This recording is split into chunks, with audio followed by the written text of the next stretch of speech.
Online Sunday Celebration. Kami sangat mengalu-alukan kehadiran Anda semua, baik di platform dimanapun Anda berada. Jangan lupa untuk tinggalkan komen atau reaction Anda di ruang chat box yang sedia ada untuk mengekspresikan perasaan Anda pada hari ini. Sebelum kita menggunakan acara ibadah kita pada hari ini, mari saya pimpin kita di dalam doa. Haleluya Yesus, haleluya Bapa, kami sangat bersyukur ya Tuhan karena Engkau telah memberikan kami nafas yang baru, hari yang baru, dan juga kekuatan yang baru untuk kami memulaikan hari pada hari ini Tuhan.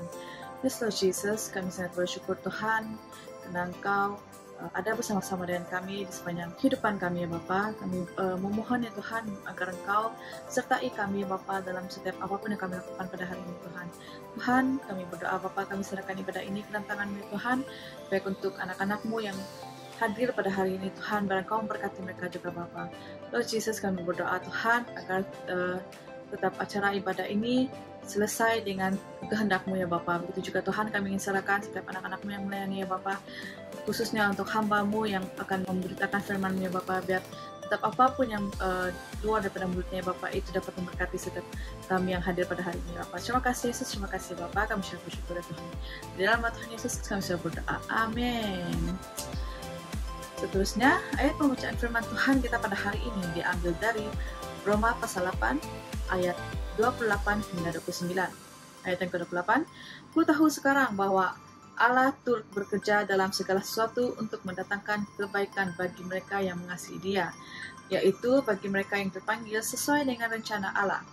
Sebab semua orang yang dipilihnya dari semula untuk menjadi serupa dengan gambaran anaknya, supaya ia, anaknya itu, menjadi yang sulung di antara banyak saudara. Amin. Seterusnya, saya serahkan masa dan tempat ini kepada tim Present Worship membawa kita dengan pujian dan penyembahan. Selamat beribadah. Shalom Church, every Sunday, mari kita sama-sama memuji dan menyembah Tuhan kita karena setiap kita adalah umat pilihan Allah. Amin. Haleluya. Hey. Come on, sing it out. Kita dipilih dan dikuduskan untuk memberitakan perbuatannya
kesesakan kami, Kaulah damai.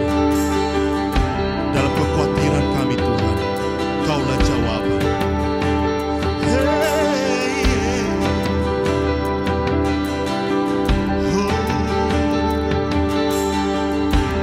Dalam kesesakanku,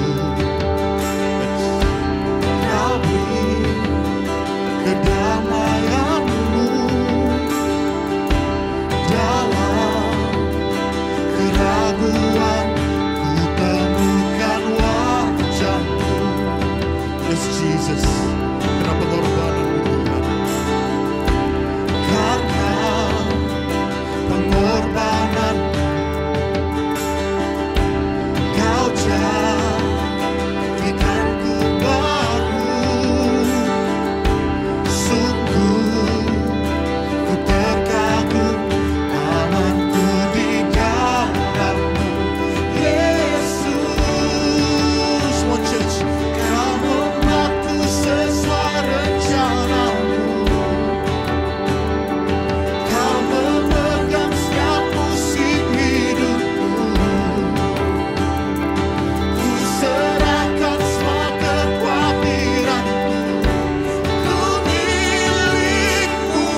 Salam jemaat Tuhan yang dikasihi dalam kasih Tuhan Yesus Kristus.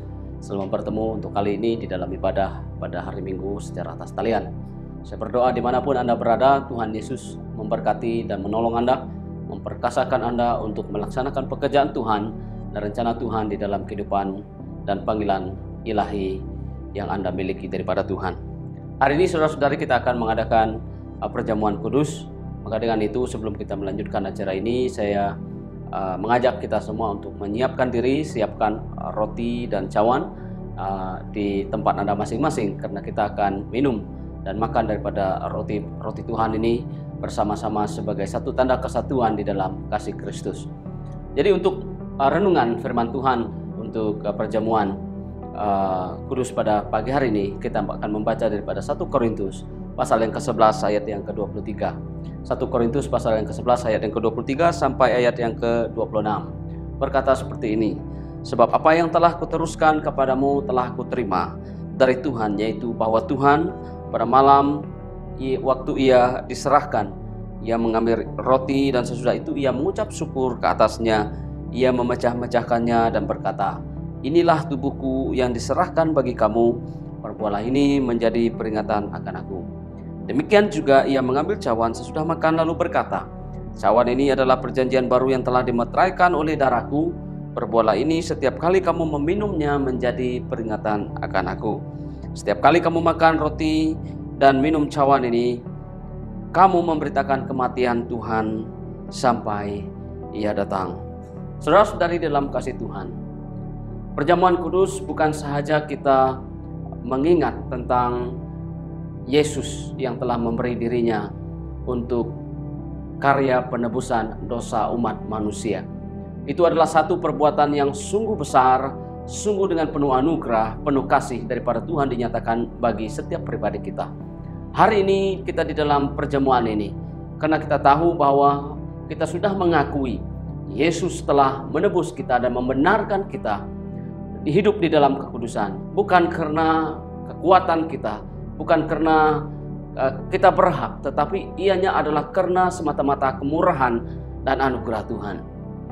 Di dalam teks yang sebentar tadi kita telah membaca, yaitu tubuh, roti melambangkan tubuh Kristus yang diserahkan bagi kita. Nah saudara-saudari, tubuh kita yang secara fisikal ini seharusnya layak menerima hukuman, layak menerima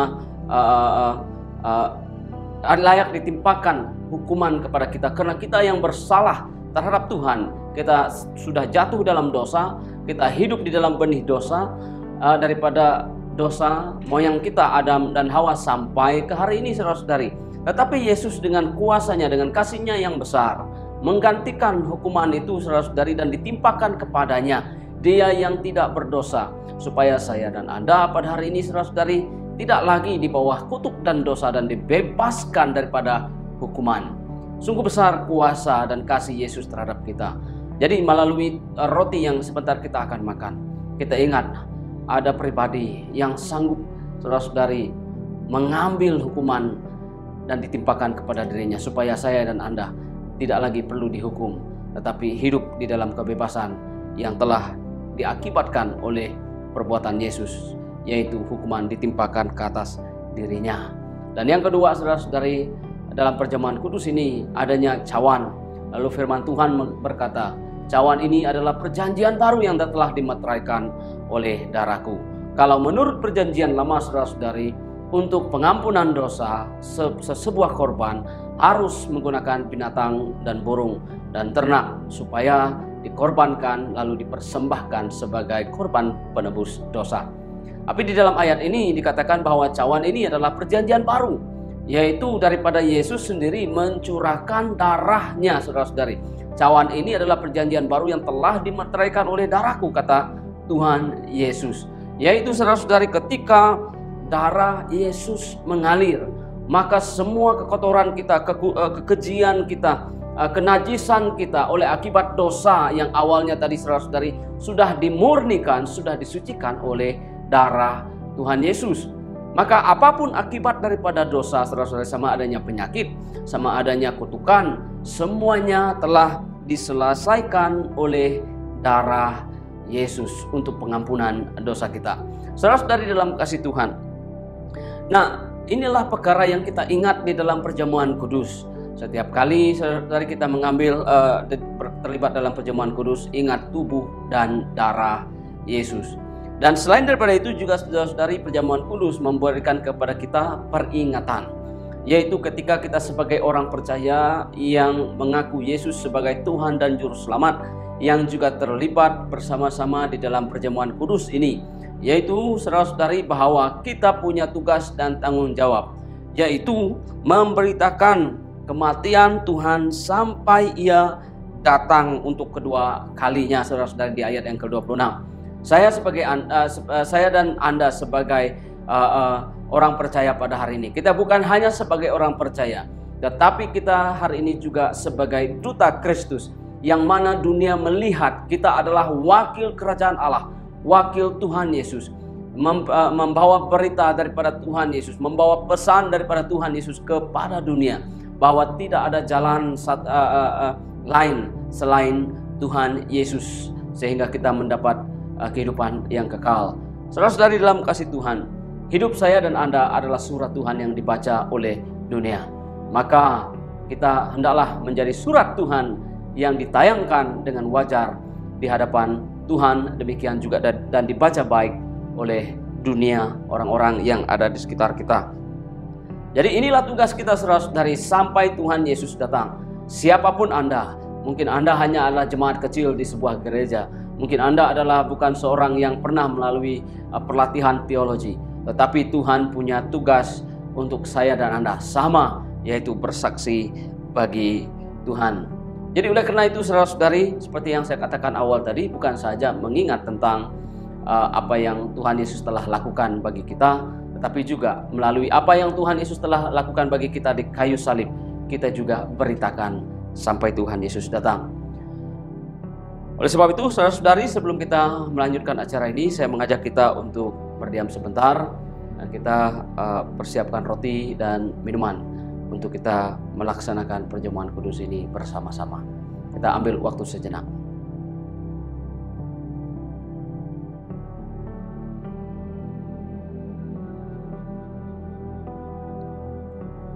Jemaat Tuhan, mari kita angkat roti kita. Kita akan makan dan minum bersama-sama sebagai satu tanda kesatuan di dalam tubuh Tuhan. Tuhan Yesus pada malam waktu Ia diserahkan, Ia mengambil roti, sesudah itu Ia mengucap syukur ke atasnya, Ia memecah-mecahkannya dan berkata, inilah tubuhku yang diserahkan bagi kamu, perbuatlah ini menjadi peringatan akan aku. Mari kita makan sama-sama.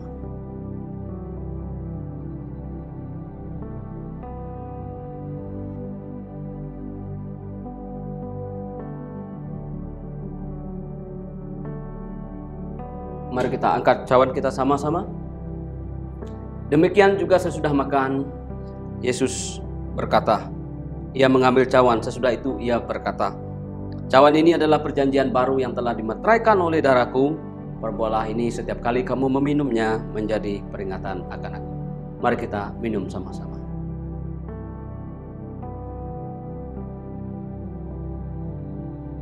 Mari kita berdoa. Tuhan Bapa kami di surga, kami berterima kasih untuk kesempatan pagi hari ini bersama-sama mengingat tentang pengorbanan Yesus di kayu salib, tubuh yang telah diserahkan bagi kami, darah yang telah cawan yang mengingatkan kami tentang darah Yesus yang telah menyucikan kami daripada segala dosa sehingga kami diterima oleh Tuhan dan layak di hadapan Tuhan. Tuhan, kami berdoa dan bersyukur kepada Tuhan hari ini. Semuanya ini kami nikmati karena anugerah Tuhan yang besar.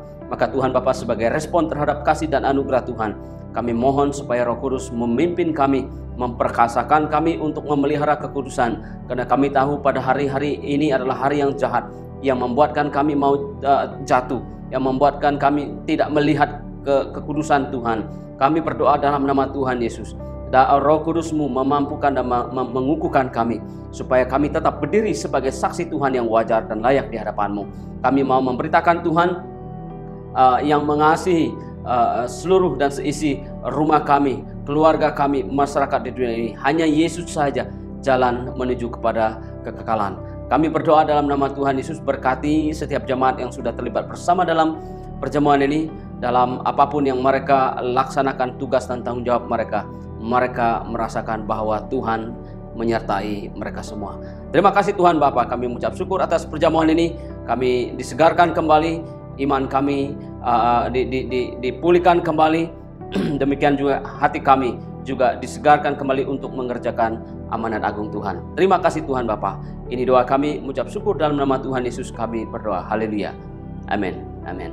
Tuhan Yesus memberkati.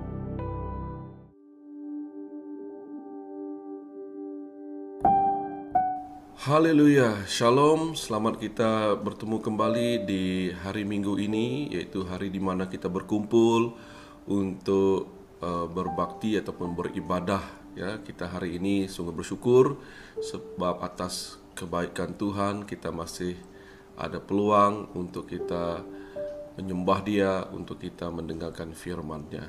Nah, dimanapun Anda berada pada hari ini, saya doakan Anda dalam keadaan yang baik dan dalam keadaan yang sehat. Semoga berkat Tuhan juga turun di atas dan di dalam kehidupanmu. Haleluya. Saya akan berkhotbah tentang topik doa Yesus untuk misi. Ya, saya akan ambil firman Tuhan daripada Yohanes pasal yang ke-17 dan hanya membaca ayat yang ke-9 dan ke-20 sahaja. Tetapi konteksnya adalah keseluruhan pasal ini. Nah, Anda boleh renungkan dan baca bila kita selepas ibadah ini ataupun waktu Anda ada ke lapangan. Jadi Yohanes 17 ayat ke-9. Aku berdoa untuk mereka. Bukan untuk dunia aku berdoa, tetapi untuk mereka yang telah Engkau berikan kepadaku, sebab mereka adalah milikmu. Ayat ke-20. Dan bukan untuk mereka ini sahaja aku berdoa, tetapi juga untuk orang-orang yang percaya kepadaku oleh pemberitaan mereka. Saudara, Yesus datang ke dalam dunia dengan membawa mandat khusus dari Bapa di surga, yaitu mencari dan menyelamatkan yang hilang. Sebagai seorang utusan misi dari kerajaan surga yang kekal, Yesus menjadi pemilik sekaligus pelaksana mandat dari Bapa selama kurang lebih 3 tahun dalam karyanya di bumi ini. Ya. Salah satu cara melakukan misi olehnya adalah melalui doa. Doa adalah senjata ampuh yang seharusnya dimiliki oleh setiap orang Kristen atau bagi mereka yang menjadi utusan misi. Amanat agung Tuhan, ya, Tuhan Yesus, yang terdapat dalam keempat Injil sangat jelas bagi semua orang yang menerimanya. Tidak dapat diragukan bahwa setelah amanat tersebut diberitakan, sampai hari ini gereja Tuhan di mana sahaja, bersedia atau tidak bersedia, tidak dapat melepaskan tanggung jawab yang telah diperintahkan oleh Guru Agung Gereja, yaitu Yesus Kristus. Ya, jika kita melihat kepada Injil Matius itu sendiri, ya, maka perintah utama daripada amanat agung itu adalah menjadikan murid. Nah, ini berarti gereja tidak hanya diperintahkan untuk bersekutu di antara orang percaya, tetapi juga dipanggil untuk melipat gandakan pekerjaan Tuhan yang telah dirintis olehnya. Dan pada saat kita masih ada di bumi ini, inilah yang harus kita kerjakan. Menjadikan murid merupakan tema utama dari perintah Yesus yang agung itu. Ya, perintah agung ini didahului oleh sebuah pernyataan Yesus yang sangat menguatkan pelaku perintah tersebut, yaitu di dalam Matius 28 ayat 18, kepadaku telah diberikan segala kuasa di surga dan di bumi. Dan diakhiri dengan pernyataan yang sangat menenangkan hati murid-muridnya dan para pelaku Injil zaman ini, yaitu aku menyertai kamu sampai kepada akhir zaman, di ayat yang ke-20, saudara. Wow. Jadi sejajar dengan apa yang termaktub dalam Injil Matius ini, ya, pasal ke-28 ayat 18 hingga ke-20, doa Tuhan Yesus dalam Injil Yohanes pasal yang ke-17 merupakan sebuah doa yang mengandungi kandungan misiologi yang sangat dalam. Ya. Oleh karena itu, pada khotbah hari ini saya akan membantu kita untuk mengupas bahagian ini dengan tema tentang misi yang terdapat dalam doa Tuhan Yesus berdasarkan Yohanes 17 ini. Saudara, Yesus mengerti dan sudah mengetahui bahwa misinya di bumi sangat singkat. Ya, tidak hanya singkat, tetapi misi yang menjadi tanggung jawabnya tidak mungkin dapat diselesaikan sendiri. Yesus perlu dan sadar bahwa dia perlu bekerja sama dengan manusia yang dipilih secara khusus untuk menolong manusia yang lain mengerti kehendak Allah Bapa. Jadi oleh karena itu dia memilih dan memanggil sekumpulan kecil orang yang menjadi murid-muridnya. Pada awalnya 12 orang. Ya. Jadi ke-12 murid Yesus merupakan kunci untuk mengembangkan misi Kristus selanjutnya di muka bumi ini. Dengan itu kita dapat melihat bahwa terjadi regenerasi dalam pekerjaan misi sangat diperlukan, termasuk oleh Yesus sendiri. Kita tahu bahwa semua yang menjadi tujuan Yesus dan para rasul yang menjadi muridnya sudah dilakukan pada waktu yang lampau. Jadi pertanyaannya sekarang buat kita, apakah yang dapat dilakukan pada saat ini oleh orang-orang yang telah ditebus dan percaya kepada Yesus? Bagaimana caranya orang percaya masa kini mengembangkan amanat agung Yesus tersebut? Ya. Jadi saudara, kita melihat di sini bahwa Yesus menyokong misi. Begitu juga dengan kita. Kita belajar daripada Yesus untuk menyokong misi seperti yang dilakukan oleh Yesus. Mengapa Allah tidak segera menyediakan uang yang kita perlukan bagi pekerjaannya di atas muka bumi ini? Ya tentu dia dapat menyuruh, saudara. Kalau kita perhatikan, para jutawan atau hartawan dan juga orang-orang yang kaya yang mengasihinya, ya dengan mudah untuk dia suruh mereka menulis sekeping cek dengan jumlah yang besar untuk membiayai pelaksanaan amanat agung. Setiap orang di dalam pelayanan yang pernah bergumul ya sambil mencucurkan air mata yang bertanya-tanya bagaimana dia dapat pergi memenuhi panggilannya, pasti pernah menanyakan pertanyaan-pertanyaan seperti ini. Dalam keputusannya, seorang misionaris pernah berseru, kami tidak pernah memiliki cukup uang untuk melakukan apa yang seharusnya kami lakukan. Seakan-akan Allah telah mengikat tangan kita di belakang, mengikat tangan seseorang misionaris itu di belakang, dan kemudian menyuruh dia melakukan pekerjaan sebesar itu. Saudara, kalau kita perhatikan situasinya, sungguh tidak adil, saudara. Jadi mengapa para misionaris harus membuat surat doa? Jadi kadang-kadang hal ini juga menjengkelkan karena terpaksa menulis surat yang terus-menerus itu akan membuat surat doa ya, bagi para sponsorsnya. Jadi akhirnya sebagian besar dari mereka tidak pernah menuliskannya kembali. Lelah, saudara. Sebab itu waktu 1 atau 2 hari yang disisihkan dalam 1 bulan untuk komunikasi seperti ini ternyata seolah-olahnya sia-sia saja. Bagaimanapun, dengan sedikitnya pekerja yang terlibat dalam pekerjaan Allah ini, beban pekerjaan menjadi terasa amat berat bagi mereka. Jadi mengapa kita harus melakukan pekerjaan yang paling penting di dunia dengan cara ini? Jadi kita perlu untuk mempunyai pikiran yang benar-benar mengerti di sini ya, mengerti cara Allah melihat pelayanan dan uang. Dengan itu kita akan mempunyai kepedulian yang dalam melihat pekerjaan yang sedang dilakukan dan bagaimana memperoleh uang untuk membuat tujuan kita tercapai, saudara. Bagaimanapun, semua itu bertujuan bagi pekerjaan Allah. Benar? Ya. Bagaimanapun, Tuhan mempunyai dasar yang jauh berbeza. Jadi kepeduliannya yang utama adalah untuk memulihkan hubungan antara kita dan dia dan antara kita dan sesama. Itulah sebabnya mengapa dia sedemikian rupa merancang semua ini, supaya kita dapat saling bergandengan tangan secara keuangan, secara financial, dalam melakukan pekerjaannya.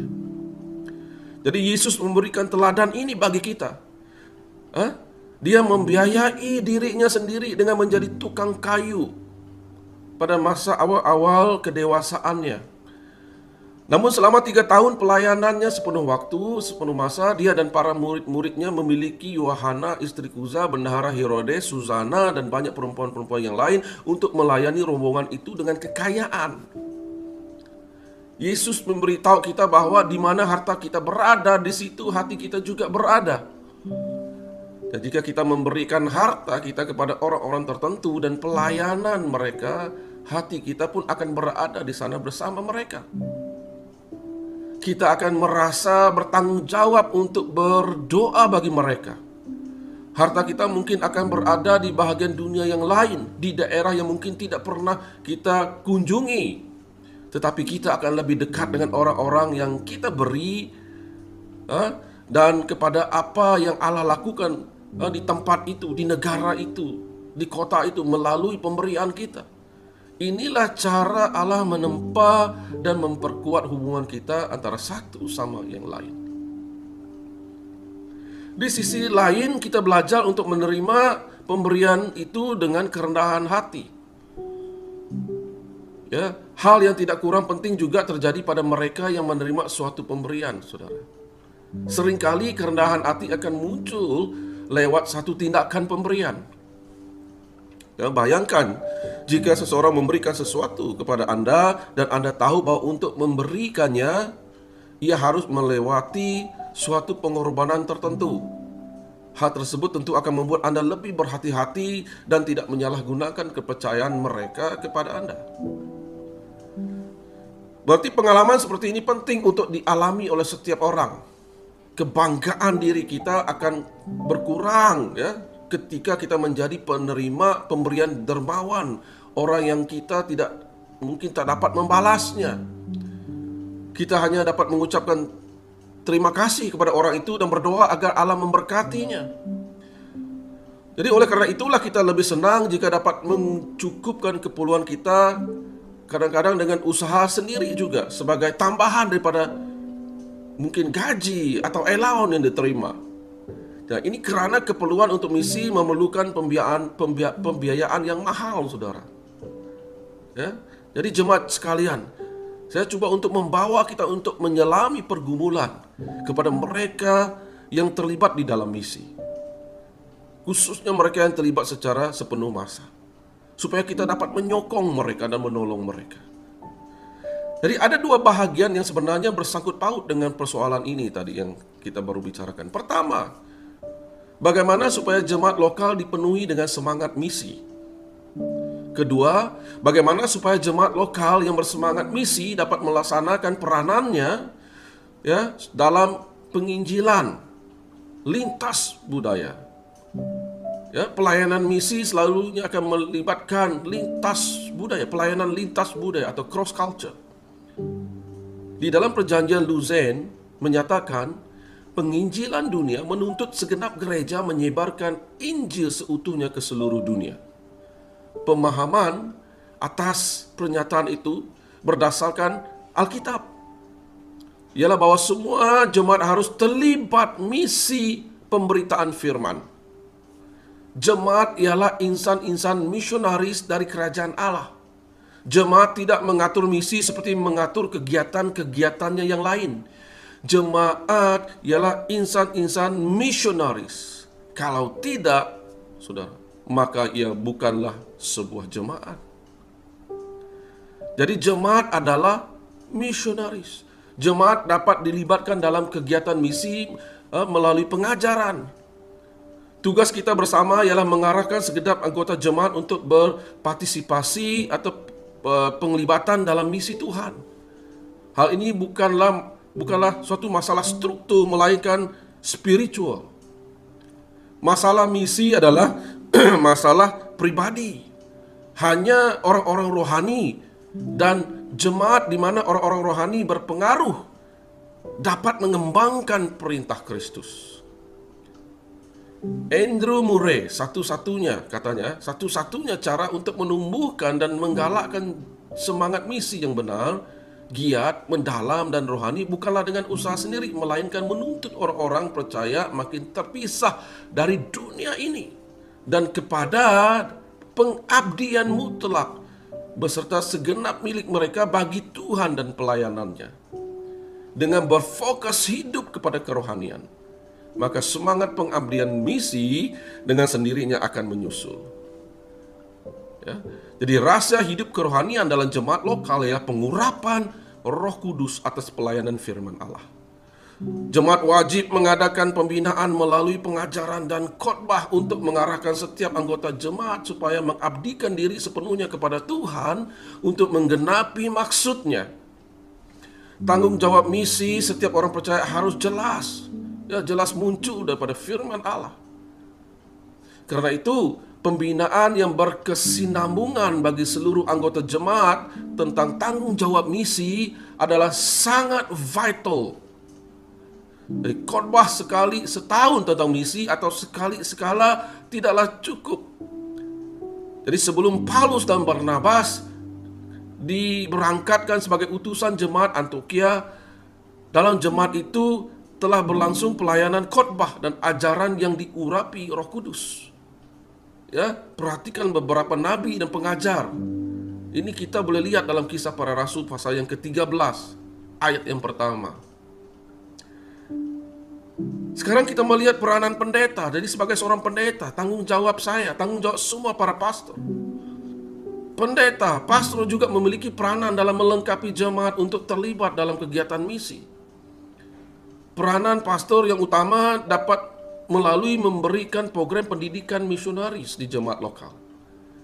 Ia memimpin dan melayaninya.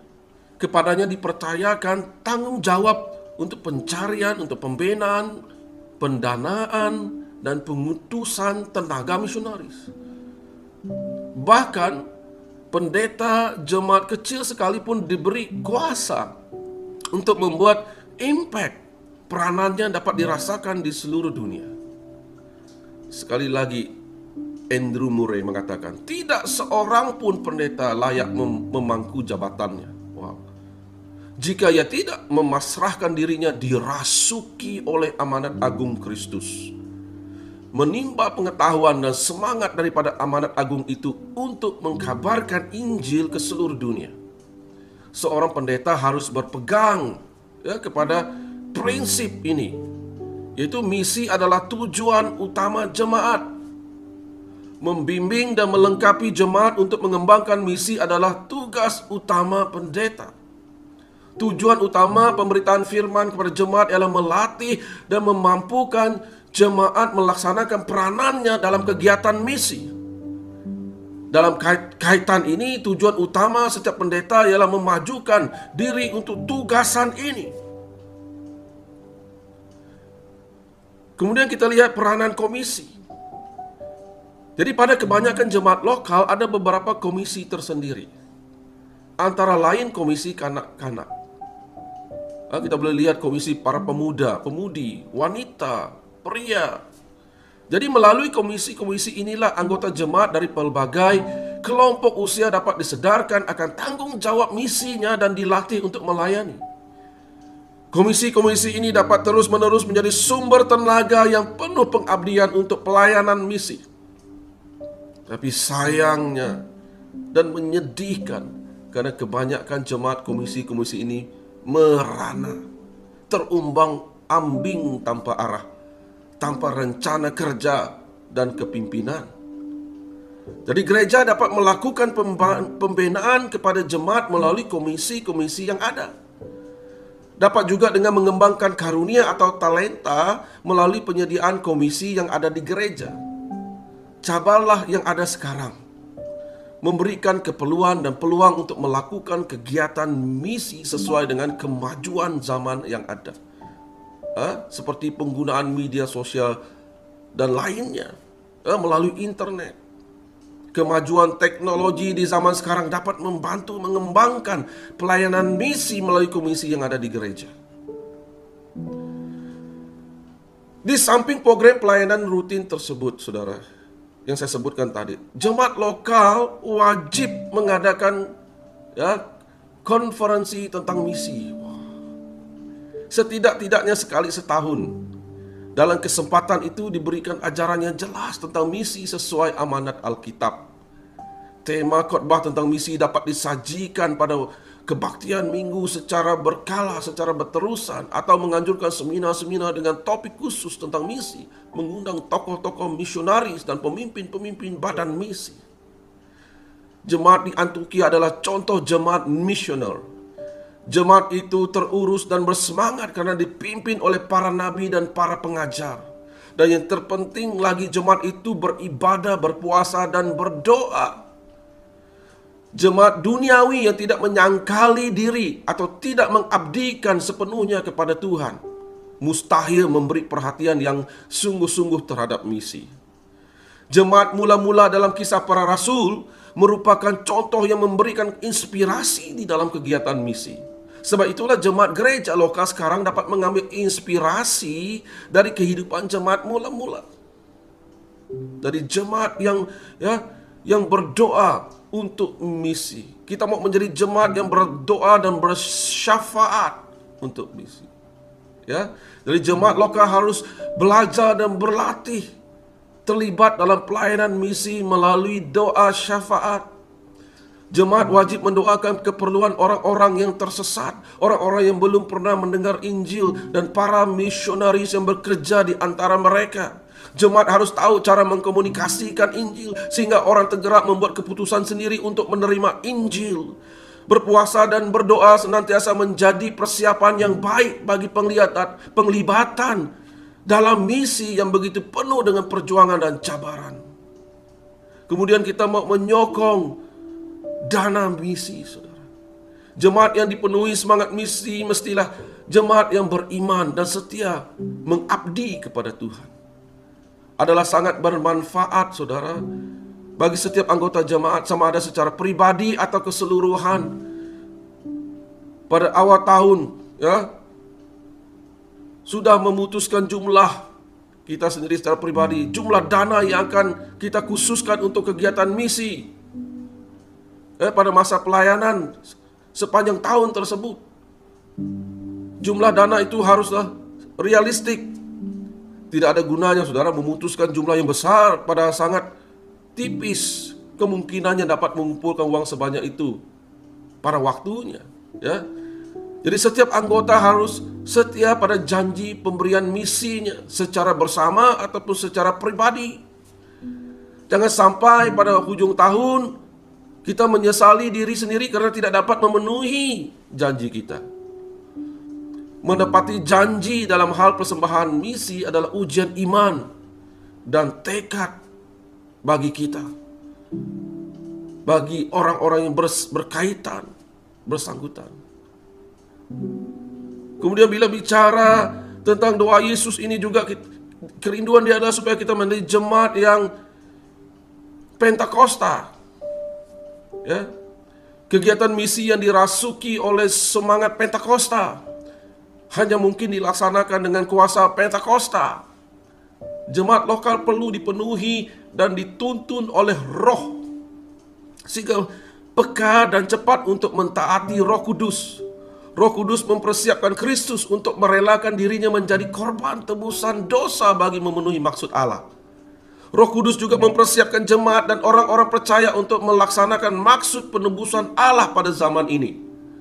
Menjadi jemaat yang penuh dengan Roh Kudus akan membawa impak misi yang besar dan berterusan. Kemudian bila berbicara tentang misi, kita jangan lupa tentang pentingnya informasi. Informasi tentang misi sebagai bahagian dari pendidikan misi di jemaat lokal adalah sama pentingnya dengan unsur pengajaran dan inspirasi. Yesus berkata, "Lihatlah sekelilingmu dan pandanglah ladang-ladang yang sudah menguning dan matang untuk dituai." Jadi perintah ini sangat berkaitan dengan segala keperluan penginjilan. Perintah yang harus diketahui oleh semua anggota jemaat. Jadi ketidaktahuan akan misi merupakan kekangan besar bagi anggota jemaat untuk terlibat di dalam kegiatan misi. Banyak anggota jemaat yang sama sekali tidak mengetahui keperluan penginjilan, keperluan misi di dunia ini. Jadi bagaimana menyampaikan informasi ini? Ya saudara, Jadi ada banyak cara, saudara. Kita boleh sediakan bagi anggota jemaat, ya mungkin majalah, buku, flyers, pamphlet yang menerangkan keadaan dan keperluan daerah-daerah atau suku-suku tertentu. Media cetak dapat diedarkan, maksudnya dalam keadaan yang dimana ya internet kita boleh gunakan. Kalau gereja ada perpustakaan, itu lebih baik lagi, ada maklumat-maklumat misi yang diletakkan di situ. Juga melalui mimbar. Apabila sekali-sekala pendeta pastor menyentuh hal dan berita penginjilan dari waktu ke waktu, saudara. Jadi jemaat lokal seharusnya memiliki, ya paling tidak di gereja kita ada ketidakpapan maklumat menerangkan untuk membuat untuk meletakkan maklumat berkaitan dengan misi. Ada peta di situ. Ya, mungkin ada keratan-keratan akbar atau majalah tentang misi, gambar-gambar misi dan suku-suku bangsa di dunia. Juga informasi dan fakta mengenai suatu suku bangsa yang belum mengenal Injil. Ya. Informasi penginjilan macam ini baiklah diusahakan senantiasa baru dan segar. Jadi justru harus diganti secara teratur, saudara. Jadi gereja dapat mengundang misionari atau pemimpin badan misi dan memperkenalkan mereka kepada jemaat. Penting dan besar sekali manfaatnya. Mereka ditugaskan menyampaikan informasi yang segar tentang misi kepada jemaat. Pendeta dapat memasukkan informasi ini dalam doa pada kebaktian di minggu-minggu yang berikutnya, saudara. Wow. Jadi kesimpulannya, saudara, pelayanan misi merupakan pelayanan yang berfokus kepada tujuan Tuhan Yesus. Maksudnya adalah sama seperti Yesus yang datang ke bumi ini dengan tujuan yang terarah kepada mencari dan menyelamatkan yang sesat. Maka sebagai orang-orang tebusan Kristus, saudara, kita harus terlibat dalam tujuan dan rencana Allah melalui Yesus itu. Cara yang terbaik dalam melakukan pekerjaan misi atau pelayanan misi adalah dengan memakai cara yang dipakai oleh Tuhan Yesus sendiri. Yesus mengasihi jiwa-jiwa tanpa melihat latar belakang mereka. Dia juga melayani secara holistik, tidak hanya mengajar dan memperhatikan sisi rohani seseorang, tetapi Yesus juga sangat memperhatikan hal-hal yang berhubungan masalah lahiriah seseorang.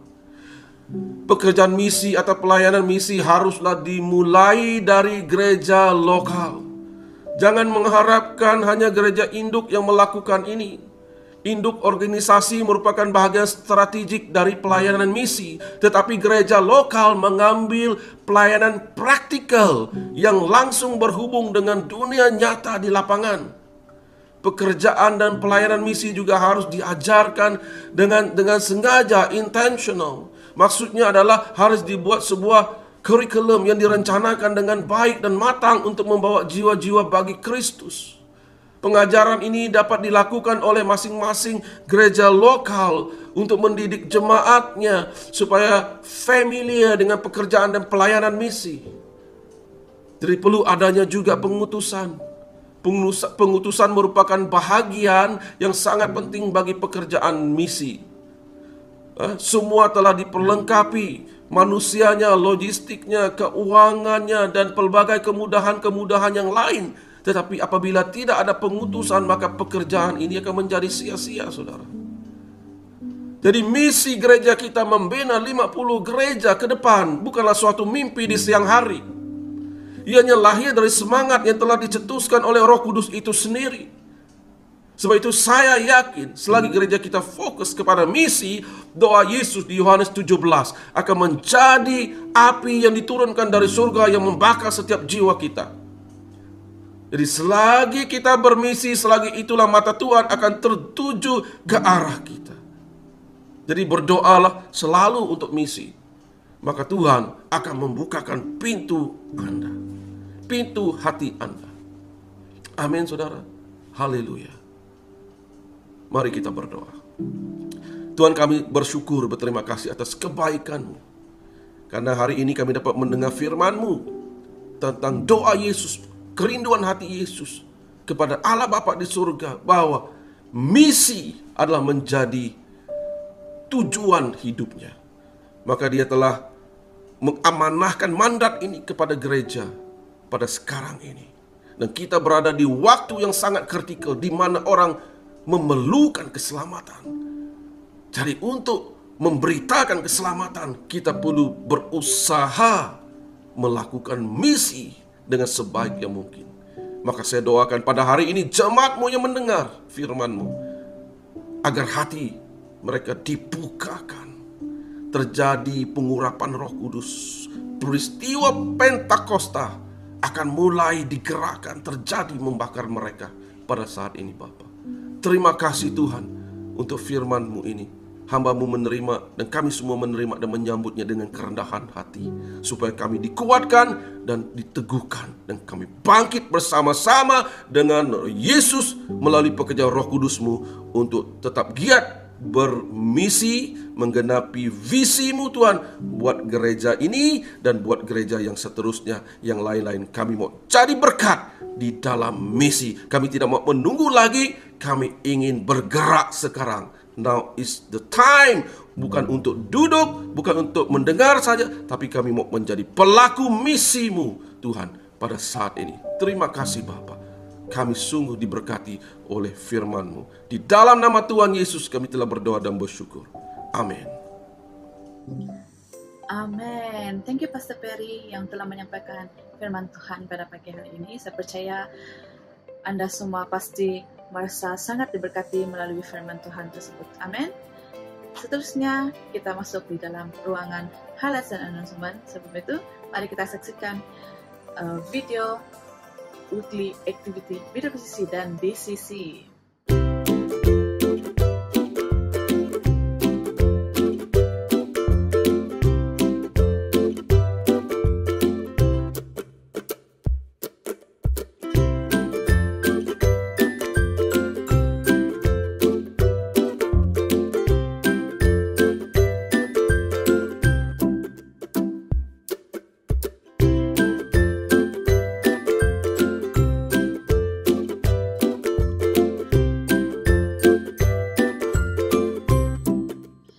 Sebentar tadi merupakan video weekly activity BWCC dan DCC. Jika Anda berminat untuk turut serta di dalam setiap aktiviti mingguan BWCC dan DCC, Anda boleh terus berhubung dengan para usher yang ada di platform Anda masing-masing, ataupun Anda boleh terus direct chat kepada admin BWCC online. Announcement yang seterusnya adalah tithes dan offering. Untuk tithes and offering, Anda boleh salurkan tithes dan offering Anda melalui account bank yang tertera pada skrin Anda. Jangan lupa untuk kongsikan resit transaksi Anda ke nomor yang tertera untuk tujuan rekod. Dan jangan lupa untuk meletakkan BWCC online sebagai rujukan. Nampaknya ibadah kita telah sampai di penghujungnya. Jumpa Anda pada minggu hadapan di platform yang sama dan di masa yang sama. Jumpa Anda pada minggu hadapan.